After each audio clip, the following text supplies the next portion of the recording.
Nessa aula eu quero apresentar para vocês um conceito muito interessante no Python que são chamadas List Comprehension, que seria compreensão de lista. Então, eu vou apresentar para vocês um exemplo bem simples aqui, ó. Vamos supor que eu tenho uma lista que eu vou chamar de X, e nessa lista eu tenho alguns números, 1, 2, 3, 4, 5. Ok? Então, é uma lista composta por 5 números.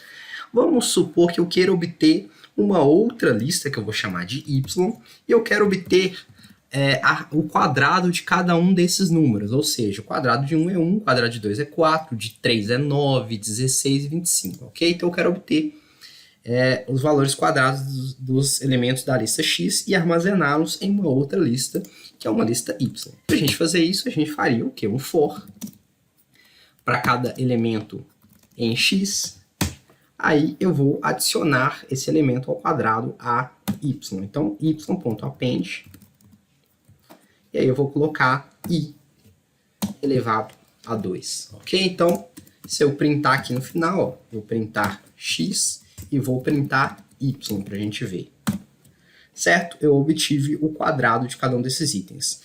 Bom, esse é o jeito mais simples de se fazer, mas existe uma forma que o Python possui, que é a chamada List Comprehension, que você pode fazer isso tudo usando apenas uma linha. Então, como que funciona o List Comprehension? Bom, List Comprehension tem uma sintaxe muito simples. Eu vou, dado uma lista, aqui eu tenho um valor que eu vou adicionar, valor a adicionar, vou colocar entre a adicionar, certo? Separado por um espaço, o laço e uma condição. Ok? Condição. Bom, então o que isso quer dizer? Valor adicionar. Eu vou começar primeiro pelo laço. O laço é mais simples, né? For i em x, ok? Então, esse é meu laço. Eu não tenho condição por enquanto. Esse exemplo é bem simples.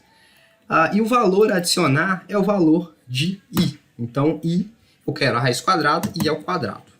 Ok? Então, esse é o conceito de List Comprehension. Então, y vai receber i elevado ao quadrado, que é obtido deste laço aqui. Então, dessa forma, eu consigo representar aquela mesma outra forma que eu mostrei anteriormente. Então, eu vou printar aqui x e vou printar y. Ok? Vou printar a mensagem aqui usando List Comprehension. Ok? Pronto. Então, eu obtive o mesmo resultado, a raiz quadrada dos números. Tá, vou dar um exemplo agora utilizando o outro atributo, que é a condição. Então, eu vou criar uma outra lista aqui, vou apagar isso aqui, vou criar uma lista Z. Nessa lista Z, eu quero adicionar apenas os números ímpares de X. Então, como é que a gente vai fazer isso? Então, vou abrir mais uma vez o parêntese, vamos usar List Comprehension. Bom, primeiro eu vou adicionar i. I vai ser o valor que eu vou obter das minhas condições. Aí eu vou fazer um for aqui, for, mais uma vez, for i em x, esse é meu laço, e aí eu vou colocar a minha condição. Qual que é a minha condição? If i por 102, o que isso quer dizer? O módulo da divisão de i por 2, se for igual a 1, ou seja, se for um número ímpar, lembrando que o número ímpar dividido por 2, eu vou ter sempre o resto 1, aí eu vou adicionar esse elemento à minha lista. Então, vou salvar aqui, vou printar z para a gente ver o que acontece. Lembrando que eu quero imprimir 1, 3 e 5. Eu quero imprimir os números ímpares. Certo? Então, foi o resultado que a gente obteve. A gente conseguiu imprimir 1, 3 e 5. Então, este foi a aula de List Comprehension.